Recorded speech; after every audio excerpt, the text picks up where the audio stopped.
going to talk about equipment and safety equipment in this section more importantly. And we're going to start with the helmet. Safety equipment is the helmet, the vest, and the chaps, and a mouthpiece. And those are the basic things that kind of keep you from getting injuries or as extreme injuries, because that happens in bull riding. So the helmet, there's different manufacturers, but they're all kind of basically the same. You've got your hard shell, you've got your face mask, and then you've got a chin strap. Important thing about your helmet is making sure that it fits right. You don't want to be able to just pull it off, because if you can just pull it off without actually unbuttoning a button, just think, well, if you go head to head with the bull, what's going to happen. So make sure your helmet fits right. It's snug, but you don't want it too tight.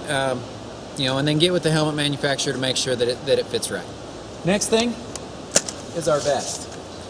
There again, there's lots of different manufacturers for vests. They're all basically the same, made up of either a leather outer shell or even a denim outer shell if you want to go with the cheaper one. I prefer the leather itself. It doesn't seem to rip as easy, and get sponsors, you can put stickers on there, they get embroidered and all of that. The vests are basically made up of a foam inside, and then inside of that foam is a harder composite material. It's not really bulletproof, that's a misconception, but what it does is the physics of the vest is when you get stepped on, it disperses the energy from that hoof or that horn, and that's good because then it's not centered on one spot and you might not break a rib as easy.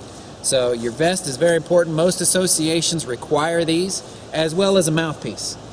Mouthpieces in high school are required. You have to wear them, and try not to go too cheap on them, because mouthpieces can prevent some concussions, and I know they help with being knocked out. I've never ridden without one. I have lost them in the buck and shoot when I'm getting ready, a little nervous, happens, drop them, and then I put a piece of tape in my mouth. I like to chew on it. What it does is it separates your jaw enough, and in your health and your physics, it actually helps from being knocked out.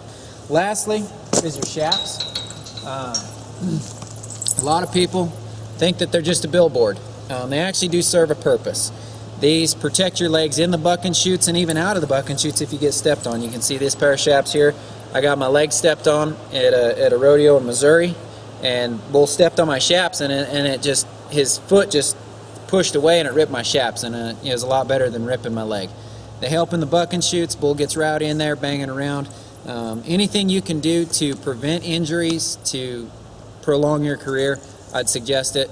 Helmet for sure, mouthpiece for sure, vest for sure, and chaps. That's your safety equipment.